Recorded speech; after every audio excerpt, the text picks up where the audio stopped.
Welcome to this episode of Thrive with Us. Today I'm joined in the studio by Magdalena Karakehayova, psychologist at Thrive Wellbeing Centre, to talk about something that we've been observing here in Dubai as well as in Canada, where both of us studied and lived. And that has to do with the topic of intercultural relationships. What are the strengths and challenges that people experience when they enter into a long-term relationship with someone from a different ethnocultural background?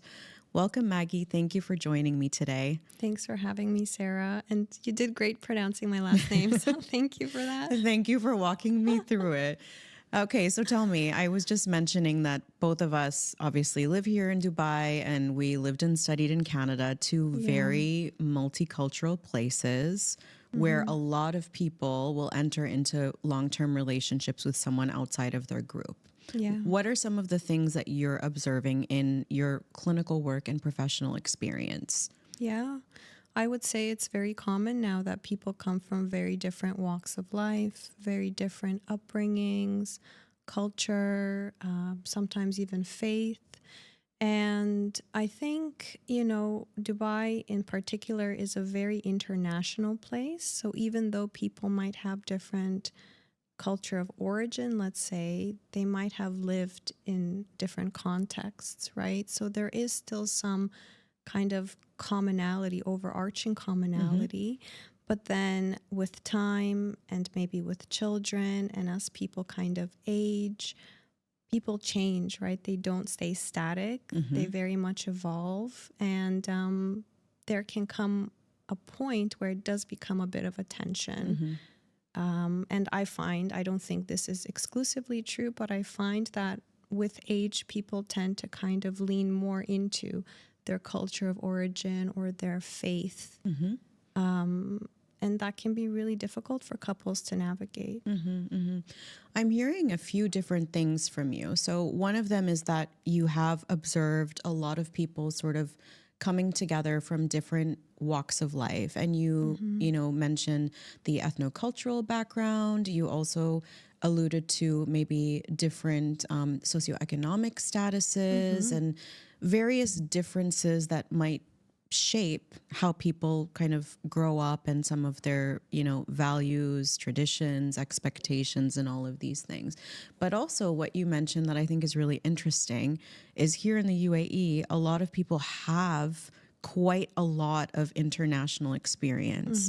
This is something that Christy and I talked about in our podcast. And, I've been here for 12 years. And one of the things that I like about Dubai is that it's the only place I've lived out of 9 countries where when I tell people I've lived in 9 countries and I try to explain where I'm from, which is quite complicated, they understand, right? Yeah. So there is some kind of comfort or familiarity in that shared nomadic, varied cultural experience. So even if you're coming from a different cultural background, it's like, I get you because you've done that and you've been there too. Yes, that is so true, Sarah. And I think something that stands out to me, again, more so in Dubai than I think in Canada, is people have such diverse, interesting stories.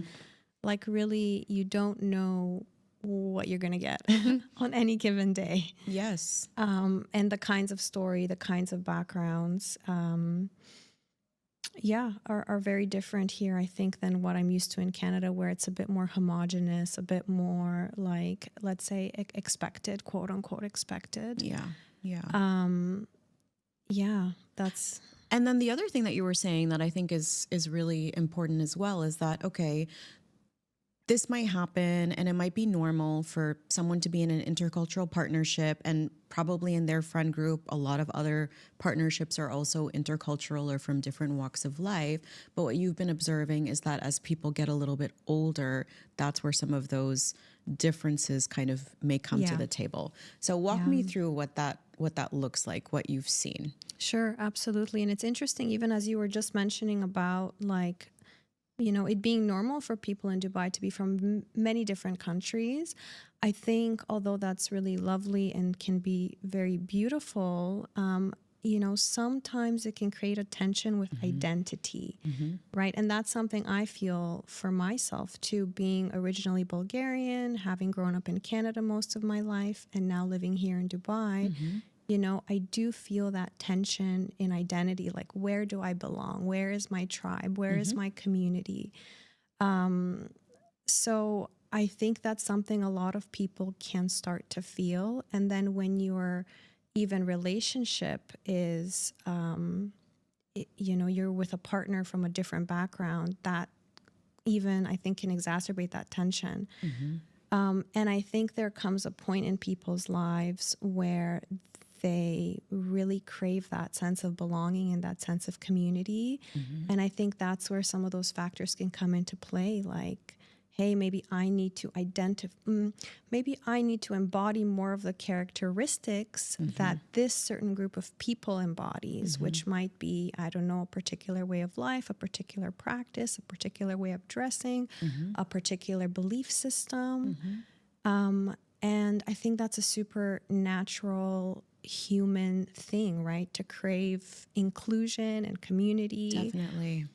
And that can give rise to those tensions. Yeah, no, I agree with you. I mean, at the end of the day, we are very social. That sense of belonging is very innate, and there can be more of a desire to, do some of the things that you were talking about. And when you mentioned this identity conflict, it reminded me of this, psychological construct of ethnocultural identity conflict. So, if you are from more than one background, how do you integrate or make sense of those different backgrounds? So you were saying for yourself as Bulgarian Canadian, for me as an Egyptian Canadian, how do you incorporate those two things? And it becomes really tricky when they're diametrically opposed, right? Yeah. If in one of your cultural frameworks or lenses, it's like, this is totally okay and this is the normative way. And in the other group, the opposite is what is normal or expected. How do you make sense of that? And how do you feel settled knowing that by going one way, you're inevitably, going against the other? So it sounds like the intrapersonal tension. So within each person that develops. And then if you have someone from another group, or even maybe walking their own intrapersonal tension, it just sort of gets magnified. Yes. And then I think, as we often find in our field as psychologists, the intrapersonal then can get externalized and become interpersonal, right? Conflict within ourselves can then lead to, and often leads to, tension in our external environment. And that's where I think conflict in couples can arise when it comes to this particular issue. And then I think too, if you bring in all the other kind of factors of being a human and an adult in this life, it can get a lot for people to navigate on their own. It gets too heavy. Yeah, definitely. And I would imagine, and let me know what are your thoughts around this, that this can become more visible or prominent or problematic in transitional periods, or surrounding major life changes or events. For example, engagements, marriages, childbirth, and so on. Yeah, absolutely. I think, given perfect circumstances, those events are already stressful, but let alone when someone is navigating internal tensions that then exacerbate external tensions. And I think marriage and children are really great examples, because that's when family values can really come out. And when that happens, you can kind of see, okay, well, there is some incompatibilities here, right? And I think that's a really scary thing for couples to navigate. Like, how can we get over this? Is it possible? Like, are we looking at parting ways at this point? And although that's much easier said internally, that's like super destabilizing. Of course. Yeah. And I think what happens a lot is, you might have certain ideas or beliefs or values, and you might dialogue with your partner about those as you deepen your relationship and maybe progress towards marriage and all that stuff. When you become a parent, sometimes what you want for your child is not necessarily the way that you were raised or you're living now.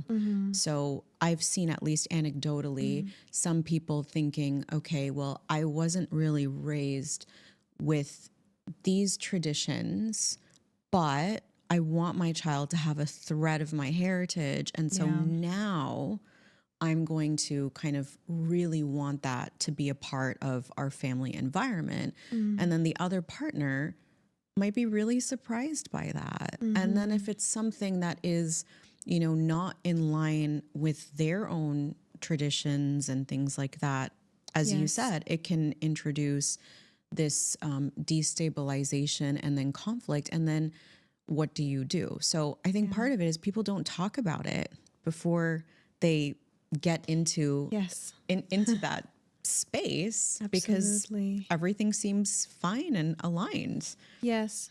And to that point, Sarah, I think also people don't talk about it because they might anticipate that there's going to be some tension that comes out of it. And in my couple work, something I see very often is like people protect their relationship and themselves by not having these tough conversations. Right? It feels safer not to have it. In the long run, of course, that's not the case. Yes. But in the moment, it feels like, why would I rock the boat? And I think that holds people back from having those types of conversations. The path of least resistance in that moment is right here, right now. I'm going to preserve the dynamic and I'll deal with it later. And then when later comes, it can be more problematic for that couple. The stakes can also be quite a lot higher. Oh, yeah. Yeah, it gets harder right after. I mean, especially having a child is such a huge event. Like it literally changes lives, right? So particularly in that context, I think it makes things, 10 times harder. Yeah. And that's where couples can then feel like they need a little bit extra support. And I'm wondering if you've observed this as well, that sometimes the extended family dynamic can come into play a little bit. And what I mean by that is, you know, if we boil it down to one of the well-known frameworks of like individualistic and collectivistic or interdependent and independent, in some societies, the smallest unit is the individual, and in some, the smallest unit is the group. Right. So, you know, for so-called Western societies, we tend to think of it more individualistic. People make decisions that are more around what it is that they want and need. Doesn't mean they don't care about others, but, you know, their priorities and interests are really quite key. Whereas in some of the more collectivistic, interdependent contexts, like here in the Middle East, as well as many other neighboring places, it's like, I might want something, but if it goes against what the group wants, that can be a problem. And so the way that extended family comes into play is that, well, now that we're married and now that we have children, you know, this is the involvement that my family is expected to have in making decisions, in contact with the kids and the couple, and the voice can become, you know, more prominent than what might have been anticipated. And I find in my work with couples, and even anecdotally, that can really be a challenge. Oh, yeah. It's like, I didn't marry you. I married you. Not your family. I didn't marry them. Is something that I've definitely heard before. Yes. No, absolutely. I think it can be a challenge. And frankly, even if partners are from the same cultural background, that can even still be a challenge, right? And that's where I think a lot of couples come in, where one partner might want boundaries to be put in place, and the other partner is maybe afraid of disappointing, afraid of letting down, or to your point, afraid of being shunned or rejected from that group inclusivity. Mm-hmm. And those things, to be quite honest, I think point to maybe some deeper inner work that could be done around maybe people pleasing or external validation seeking. But again, it's a great example of how the intrapersonal gets externalized into the interpersonal and can bring up tensions. So I know that you do a lot of work with individuals, but also couples and families. Yeah. Why don't you walk us through some of the main issues or tensions that you might see within a couple presenting to therapy? What are some of the things that people come to you with commonly? Yeah, I would say maybe 80% of the couples are looking for help with communication, right? And that can very well be because, hey, some of those tougher conversations were avoided earlier in the relationship, like we said. And now it's really hard to navigate that on our own. Or maybe each partner has kind of some, historical coping mechanisms from their family of origin or that they picked up along their life somewhere that now are interfering with their ability to effectively resolve conflict or to effectively engage and communicate when they're feeling triggered, which is super challenging. Of course. Yeah. So communication is a really, really big one. And, I would say that's like maybe it can at times be a superficial presentation that then is like a doorway for us to see, okay, there's a few other pieces here maybe that need some massaging and that need to be looped into the broader, I don't like to use the word dysfunctional, but let's say unhelpful communication pattern. So yeah, but all in all, typically it's communication. Yeah, I agree with you. A lot of people will say communication, and it makes a lot of sense because if you're experiencing difficulties, either it's being exacerbated by communication, or communication is going to be a central part of it, whichever way you slice it. But you mentioned something that I thought was quite interesting, and that has to do with the people pleasing and some of the intrapersonal. So walk me through a little bit of what you see. You have a couple coming in telling you, as 80% of couples do, we're here for communication issues. And as you get to know them and peel back some of the layers, you discover that maybe one of them has some people pleasing issues. What does that look like, and what do we do? Yeah, well, that's a really great question. $1 million question. But so the way I think people pleasing can come up in that dynamic is like, let's say one partner feels that their partner is putting a lot of pressure on them to be less engaged. Let's go with the family example that we were talking about earlier, to be less engaged with their family, to put up boundaries, let's say, to be more strict about time spent with them and also the way that time is spent. And I think, let's say the partner who has people-pleasing tendencies might feel like that's a huge risk. It's a really big risk for them to put those boundaries in place, to feel like they're disappointing family of origin, right? And that can, when anything is a risk, right? It's like a threat. It's like, no, you're asking me to do this thing that's going to hurt me somehow, right? That's going to cut me off from something that I need in order to feel good and whole and fulfilled. And so I think, practically speaking, this can look like maybe that person starts to withdraw, right? They protect themselves. They put up walls. They don't want to engage in those conversations. They become avoidant of the partner that might be putting pressure, right? And frankly speaking, the partner who's putting pressure also has their own internal drives, right? Of like, hey, I need you to do this for me because I will feel prioritized. I will feel seen. I will feel heard. It all kind of comes back down to the I. But the way that I is expressed sounds a lot more like you, right? And so yeah, the partner who might be a little bit more on the people pleasing end of the spectrum, I think can typically withdraw, put up walls, sometimes even get defensive. And that starts to create distance and drive a wedge in the relationship. Yeah. And, as you were walking us through that example, one of the things that kind of stood out to me is, the person who's being asked to put up a boundary with his or her family,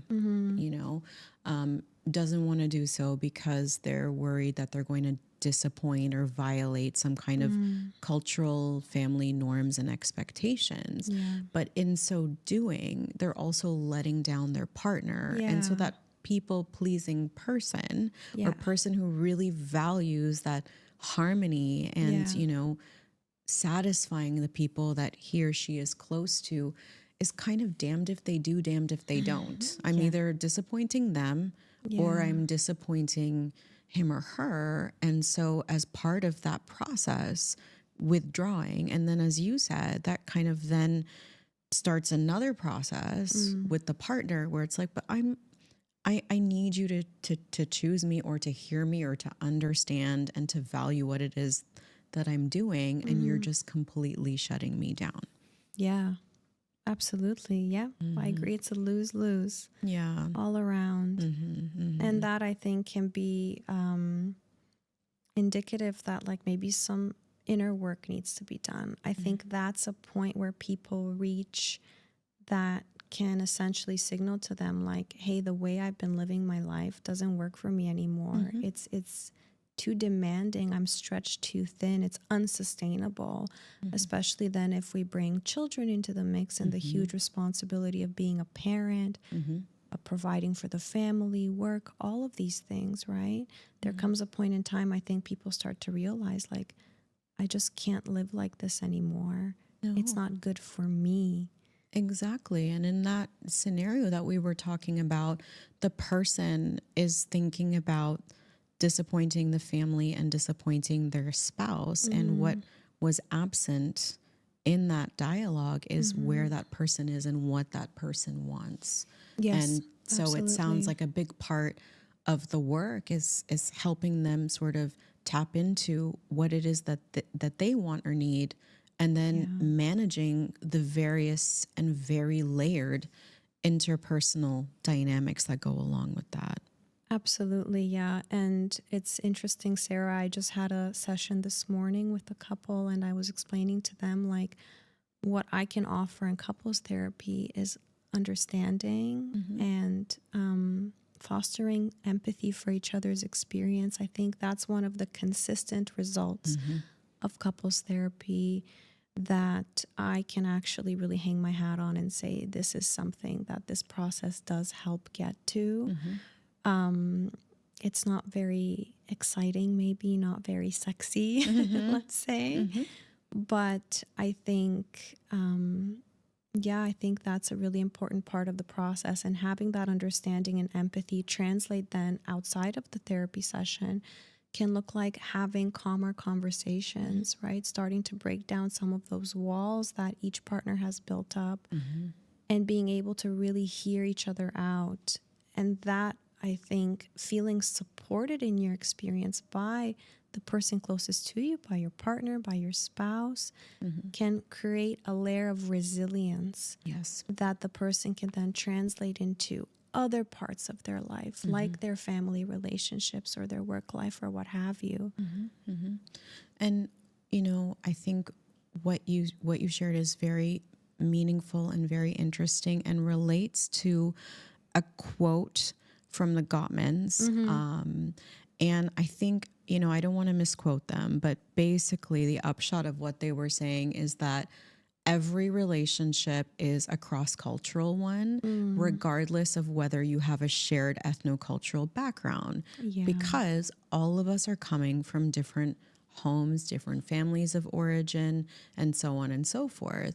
And for me, that connected with what you were saying, because I really see our role as translators. And people don't necessarily recognize that even if you're speaking the same language, even if you're communicating in English or Arabic or Bulgarian or Spanish or whatever it is, the same language, quote unquote, you're saying and hearing very different things. Yes. And for us to be able to kind of press pause and really drill down into what is it that you're trying to express, and how can we adjust this from a you to an I need or I feel or I see sort of statement, can alleviate so much pressure and can again stabilize the relationship, which is a huge part of our lives, right? And our well-being.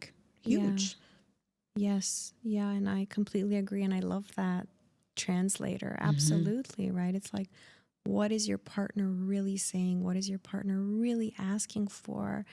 And I think when you get down to the core of it, and this is a huge thing in emotion-focused therapy, which is why I love to use it with couples, is that everyone just wants to be wanted, chosen, and prioritized.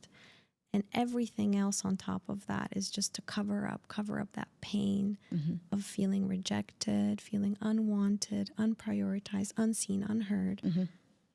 Yeah, and I think that's a big part of my work, is like getting down to that core, to that root of like, hey, your partner is not out to get you. No. Your partner doesn't think you're a bad person or whatever. Your partner just wants to be loved by you.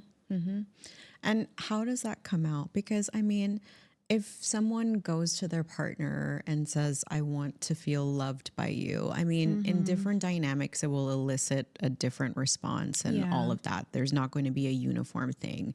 But if you're in a relatively healthy relationship and someone says, I want to feel that you love me, they can onboard that, right? And they might try and say, okay, well, this is how I show. That's relatively palatable to hear. I want to feel loved by you, or it's important, or I feel really good when I know and can sense that you love me. But that's not what people say most of the time. What do they say instead? What are some of the things that you hear that we decode to mean I want to be seen, heard, loved, chosen? Yeah. I mean, it can be a variety of things. Like, I feel like you're always, I don't know, working. You're always working and you never have time for me. And, you know, it can literally be anything, right? You always, you never. Those are kind of the language. That's the language to look out for. That is like, there is an unmet need going on here. And if I were a betting person, I would place money to say it's something to do with like wanting to feel wanted, chosen, and prioritized. And the difficulty with that language, the always and never, and I realize there's an irony in saying this, is that that's never the case. Nothing is always or never. There will always be at least one exception. And then when you are trying to engage your partner by pointing the finger and saying, you never do this, you're always doing that, they're going to immediately think of the 1 to 5 times that wasn't true. And rather than, you know, responding to the unmet need that you're talking about, they're going to respond to that. And it's not about that. And then it draws into this, you know, tit for tat. Exactly. Tit for tat. And then both people, I would imagine, leave that interaction not having gotten anywhere and feeling completely disconnected. Yes. And that's a part of our work. Our work is not neat. It can get really messy and it can get, really tangled. And sometimes couples are very triggered. They come in very triggered. And that happens. It's this tit for tat, sort of like the argument unfolds in real time in front of us. And it can be really hard to contain that. I think, and it doesn't always happen. But sometimes what I try to do is ground couples in like the process. And so I'll say things like, you're not paying me to have this conversation in front of me. You can have this conversation on your own, right? Like, we're going to try something different just for this 1 hour. And I encourage partners to think in terms of themes. Like, what is really going on here that connects to the broader picture of you as a couple, and in particular, the broader cycle of conflict that's been embedded into this relationship. So I really invite couples to step out of this tit for tat kind of this, well, you did this, but that's because you know. Yeah. And really think in terms of themes, like what is happening here? What are the common themes here? You are feeling what? What need is unmet? What's not being said here? Yeah, exactly. And you're hearing what from your partner when they say this about you? Yes. And what chord are they striking in you? Right. From your history, experience in the relationship, out of the relationship. Yes. So there is a lot to, probe, investigate. There are ways to kind of manage and hopefully rewire the conflict management and resolution for these couples. But I agree with you. Sometimes people will come in and these conflicts will be recreated. And I think they have this expectation that we're going to tell them who's right in this instance. And one of the things that I think is important for people to understand is, you either both win or you both lose. Like there's no such thing in an instance like that one of you is the winner and one of you is the loser. Yeah. And it's never about the dishes or the dishwasher.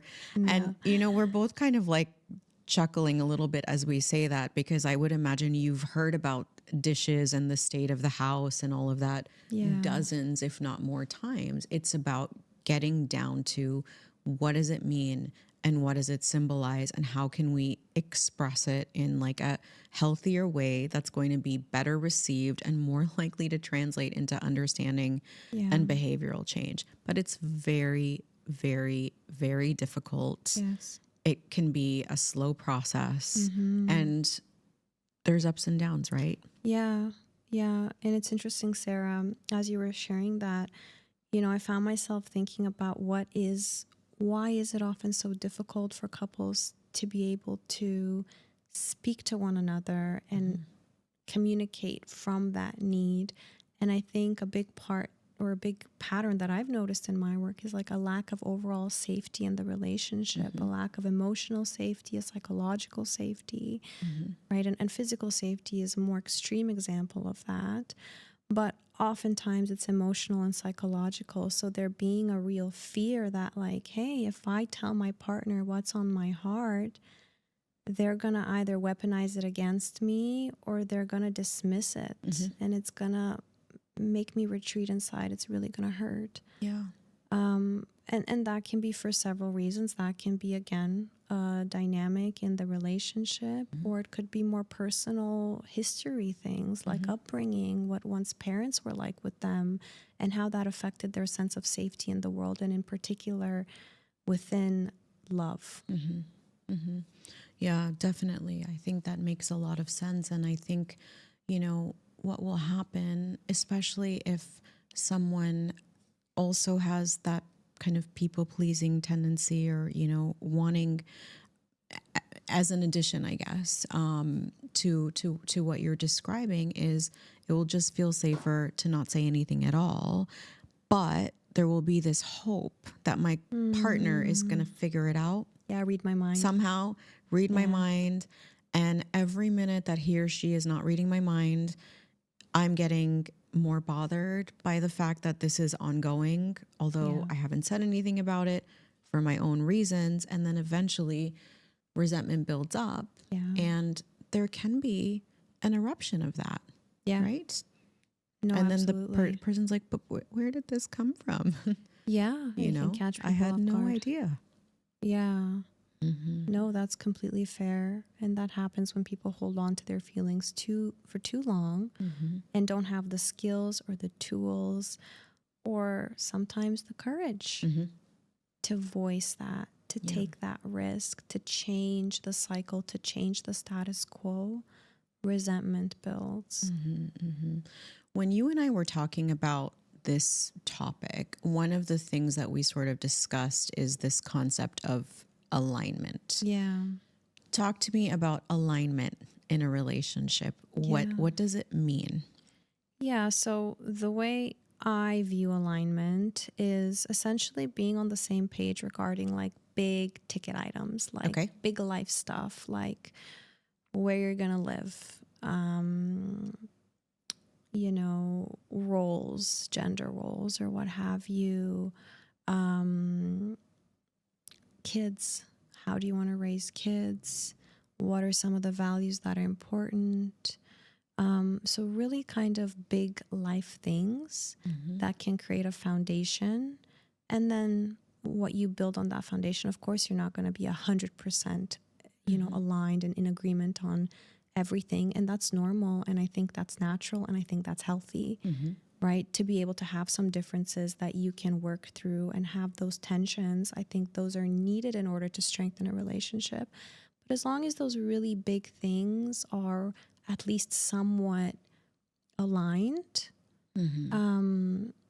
yeah, I just find that it makes things a lot easier. Yeah. And, you know, I think all of the big ticket items that you mentioned are really important. And some of the other things that sort of came up for me have to do with, you know, social relationships, money. Money is a big one. Oh, yeah. I think people think that money is something very objective because it can be in some ways, but it's very, very symbolic. And our relationship historically with money can be quite different than our partners. So all of these big ticket items are things that we want to ideally have alignment on, or at least find some sort of way to navigate the difference.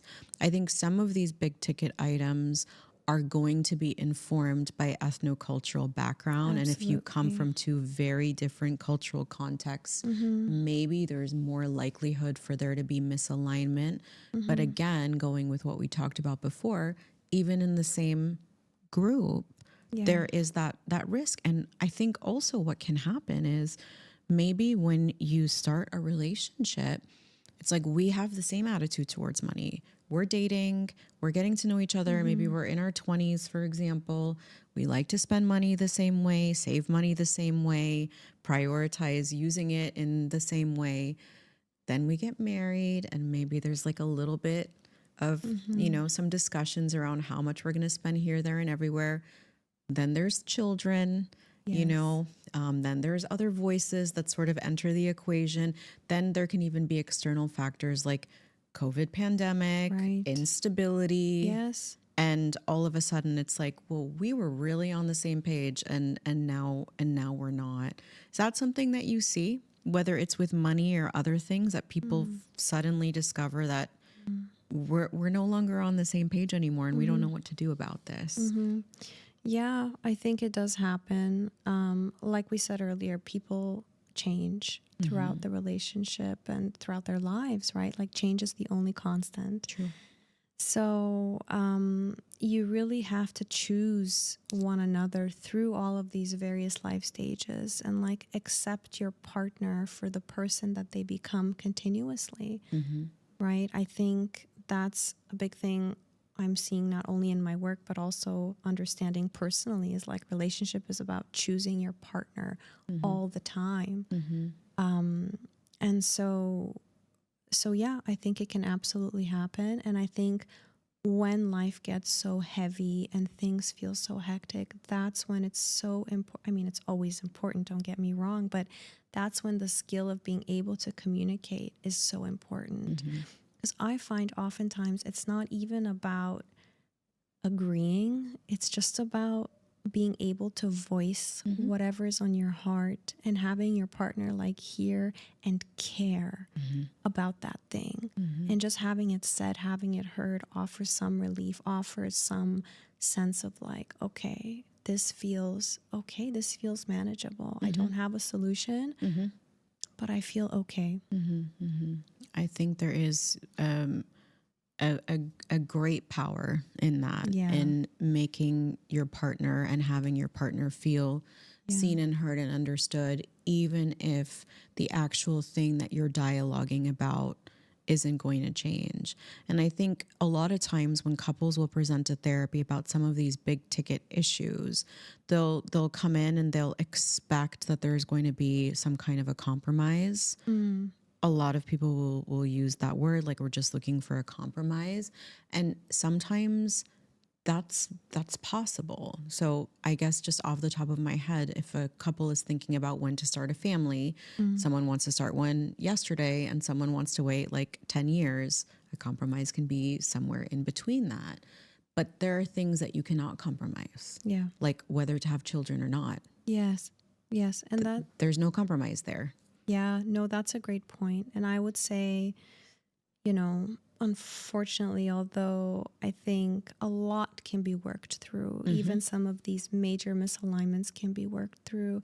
If somebody is really set on not having a child and somebody is really set on having a child, then that's a pretty critical misalignment, right?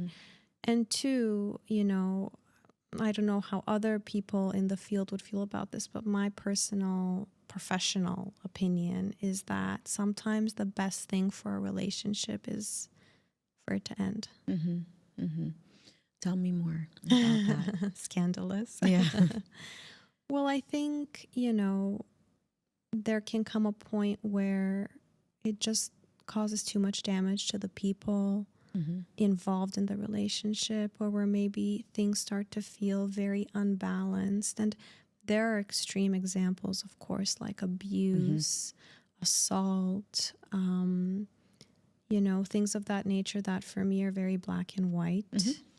In those kinds of, when there's a really palpable power hierarchy, you know, of course, the person in the less privileged position is going to feel unsafe to be seen and heard, right? Or to voice their concerns. So there are those kinds of examples that are a bit trickier to navigate, I think, and a little bit more black and white for me in my work. But then there are instances where, you know, maybe both partners are very well intentioned, but they're just really hurt. Right? Or it's very difficult for them to step out of their perspective and see their partner and maybe there's very little accountability taking place one way or the other. That's a bit of a red flag for me. Yeah, and I think it's important to clarify. And sometimes when people reach out to our clinic because they want to start a couples therapy process, it's not our role to determine if a couple should stay together or not. We're really there to support them exploring what it is that they need to explore. And sometimes people will come to us to decide, should I stay or should I go? Like, we're experiencing this, like maybe in the instance of one of us is dead set on having kids and one of us is dead set against. So what do we do with that? And so our role in that instance is to help them navigate and think through and make the choice that makes sense for them. Sometimes people might come to us in the aftermath of infidelity. And it's like, well, we really want to stay together. Okay, then that's something that we're going to assist or support with. I think you brought up a really important point, which has to do with the power hierarchy and instances of abuse. Couples therapy is contraindicated in a lot of frameworks because what ends up happening is we reinforce some of those patterns. So our job is to help people work through what it is that they want to work through, and even that can evolve and change. But what I'm hearing from you is that, you know, when you think a couple might be better served parting ways, even if that's not going to be what you're working on in the therapy room, is when they have diametrically opposed views on something that each of them considers extremely important. Because if you have different perspectives on something that's important to one and not the other, there can be a compromise there. And that compromise can look like, you know what? Fine. Like, I'm really against, I mean, this is maybe a bit silly, but like, I'm really against fast food and like, you know, unhealthy diet or whatever. And you don't care. So like, I'm going to be in charge of, you know, what we eat at home. That's a compromise. But then that person also should get something that is important to them and not important to the other person. So compromise can happen across issues, I think is what I'm trying to say. Yeah. It's not just in that one issue. But if you feel like you're the one that's always giving, and the other person is always taking, then that's also going to lead to some tensions. And when it comes to those really big ticket, very emotional items, it's going to be really hard to move forward from that. No, absolutely. Yeah. And sometimes I think, I don't know. I think there's some statistics somewhere out there floating in the ether. That's like couples wait an average of like 6 years before going to couples therapy. Right. And so, one can only kind of imagine during those 6 years how many things are building up. So I think that's another important kind of point to make, that like, even if, there seems to be some kind of superficial agreement, what's happening, like energy cannot be created or destroyed. It's going somewhere. It's getting stored somehow, whether it's coming out or going inwards, it's building. Yeah, no, I think the Gottmans also said that about 6 years. Okay. And I think your point about energy, it can't be created or destroyed. It is moving. And sometimes the person for whom it's moving doesn't even recognize the way that it's moving. Yeah. And sometimes the person in front of them doesn't. And there can be some real challenges. And again, this is where our translation skills really come into the mix. And I want to go back to something that you were saying before. You mentioned that I've referenced the Gottmans, and so have you a few times. That's the framework that I've tended to use in couples therapy. You said you like EFT. Can you walk us through a little bit more of how that works and how you kind of apply it in your work with couples? Yeah, absolutely. So EFT, emotion focused therapy, kind of operates on the premise that couples find themselves in some unhelpful patterns. And these patterns are usually ways that they communicate during times of conflict. So like the classic one is the pursuer withdrawer type of dynamic, where one person is kind of very vocal about their needs. And that's where a lot of the languaging that we said earlier can come out. You never, you always, so on and so forth. And that can then cause the other partner to withdraw into their shell, to put up walls, to not communicate. And this just reinforces the cycle. The pursuer wants more of a response, right? They're craving some kind of not attention per se, but they're craving some kind of like need to be met. They want a need to be met.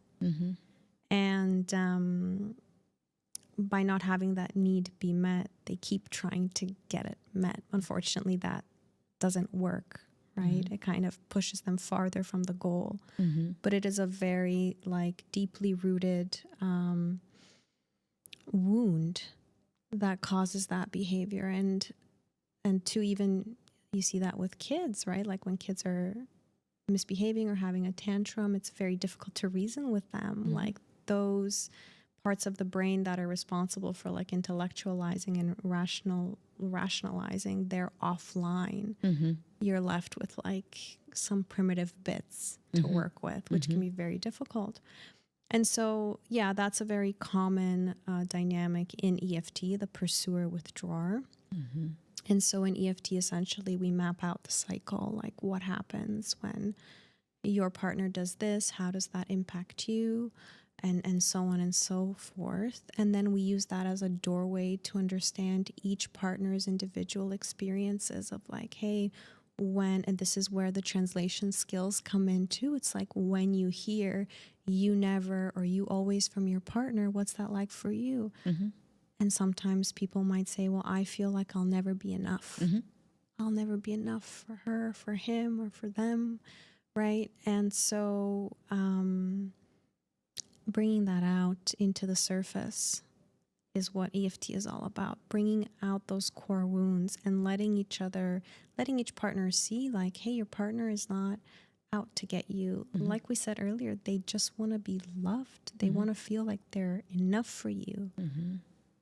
And so that's really at the heart of it. Now, how you get there is very messy. It can be very messy. And, you know, couples therapy, I always say therapy in general, it's not an exact science, right? It's a bit more gray.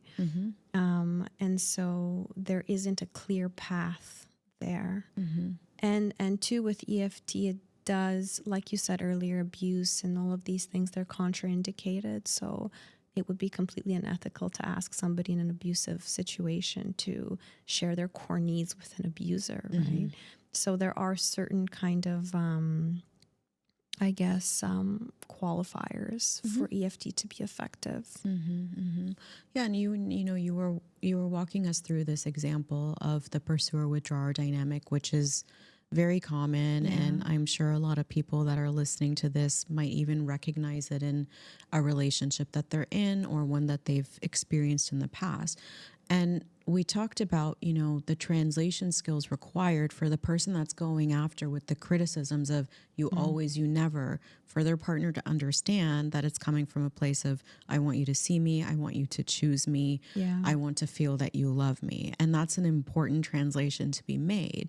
But then equally important, you said that when that person shuts down, they're shutting down because it's like, why, like, I'll never be enough. And it's scary to try. And also maybe why should I even try? It's just going to be another instance of me disappointing this person. So what I'm going to do is just run, put up a wall, and distance myself. And so that translation also needs to work, as you were saying, for the asker. Absolutely. In that dynamic. It's like, this person is not saying you're not important and I don't love you.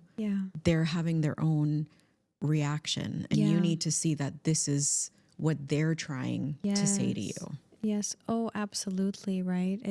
It goes both ways. And actually, interesting enough, in EFT, you start with the person who's a little bit more in their shell, with the withdrawer.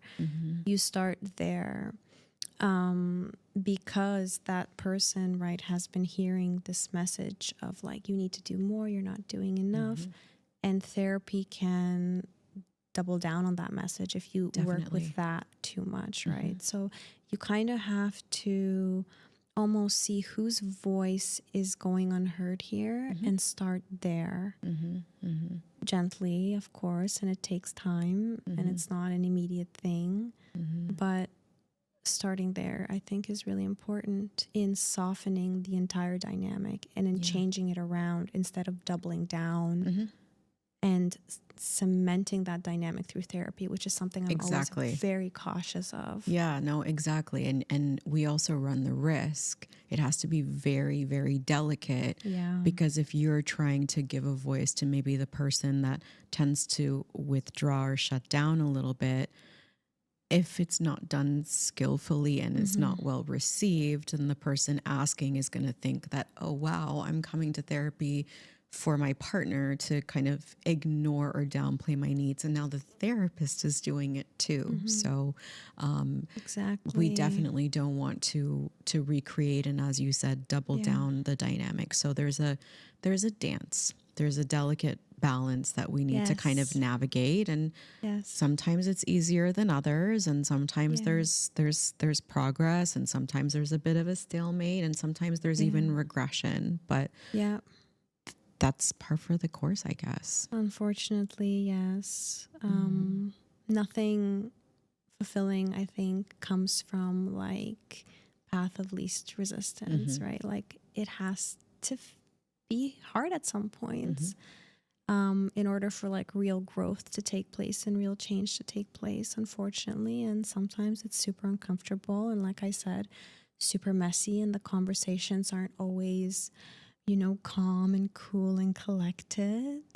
And I think as therapists, it's like, very fine line between like, hey, you know, let them speak. Like, they need this. And like, okay, this is, I think, a little too tit for tat, a little too unhelpful. So let me kind of reorient the conversation here.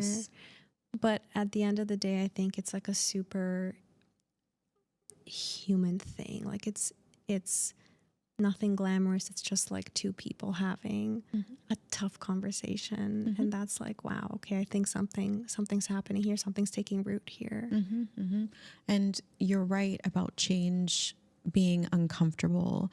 And I think what's also important for people to recognize is that, you know, you might come in crisis, or forget about coming to therapy. You might navigate in your own life and space a crisis and come out the other side.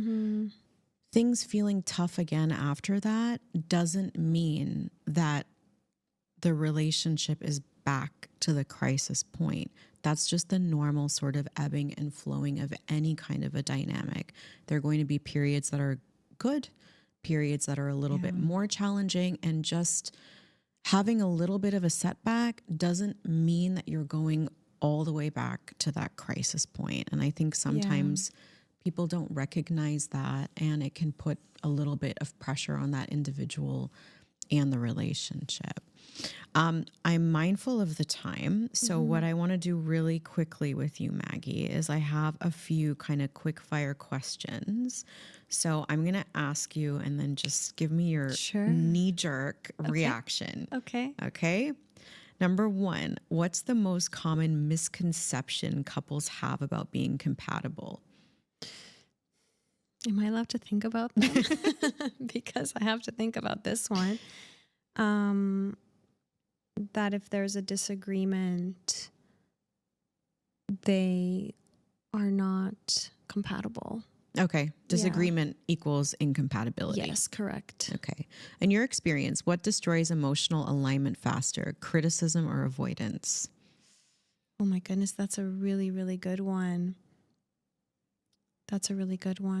I'm going to go with both. Can I say both? I think we have to say they're two sides of the same coin, right? Yeah. I agree with you. What's one sign a couple is emotionally out of sync, even if things look fine on the surface? I think when one partner feels like there's a big problem here and feels really dissatisfied, and the other partner's like, we're okay. Yeah, I think that's a pretty big one. What does a productive argument sound like in a healthy relationship? Oh man, well, I'm Eastern European, so maybe my standards are a bit different because things can be quite heated. But I think it can be anything from like a calm, no insults, no ad hominem attacks type of conversation to like a little spicy and a little bit like, I feel so mad right now, you know, this, no. Like it can be like that, and it can still be healthy. I think it depends on people's personal tolerances, their culture, right? Totally.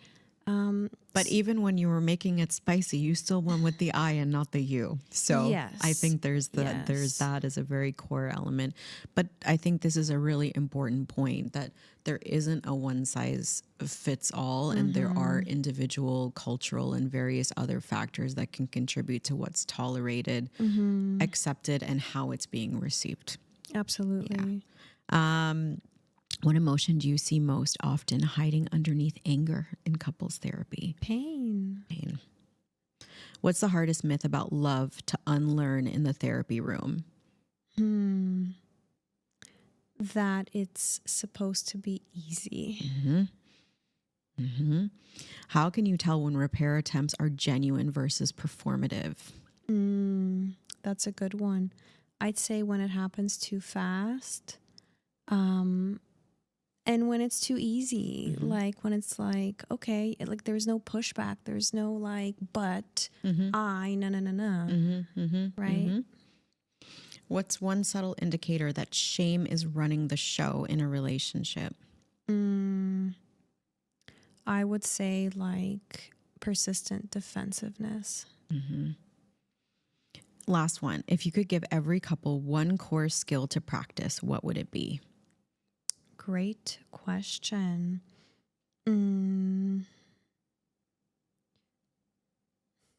Reaching for their partner, reaching for connection when they feel disconnection, and taking that risk. So reaching for instead of pushing away. Yes. Okay. Maggie, thank you so much for your time and your insights today on alignment and, compatibility within couples from the same cultural background and walks of life, as well as different ones. I really enjoyed our discussion.